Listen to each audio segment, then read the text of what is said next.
तेव्हा राज्याच्या कानाकोपऱ्यातून मोर्चेकरी आज नागपुरात दाखल होणार आहेत आणि त्यांची सोय म्हणूनच या मोर्चेकऱ्यांना नाश्ता पाण्याची सोय देखील करण्यात आलेली आहे। याचा देखील आढावा घेतलाय आमच्या प्रतिनिधींनी।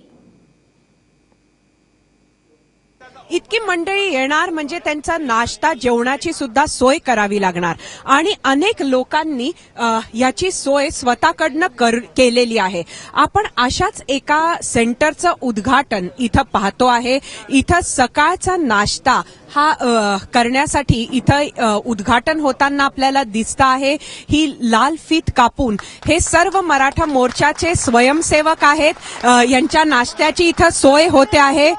अखिल कुणबी समाजाचा खरं तर इथं हा नाश्ता त्यांनी ठेवलेला आहे। किती लोकांसाठी हा सुमारे 20,000 लोकांसाठी आपण व्यवस्था केलेली आहे समाजातर्फे। हा नाश्ता किती वेळ चालणार? आता जोपर्यंत हे मोर्चा निघत नाही, समोर जात नाही, तोपर्यंत ही सगळी व्यवस्था राहील।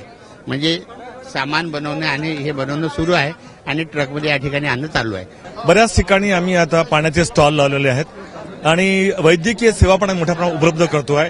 खाण्याची पण व्यवस्था आहे। जिथे जिथे ज्याला जसं जसं जमत आहे मोठ्या प्रमाणात लोक समोर येत आहेत स्वतःहून। या मोर्चात आलेल्या लोकांसाठी आपापल्या परीनं सोय करतात आहे।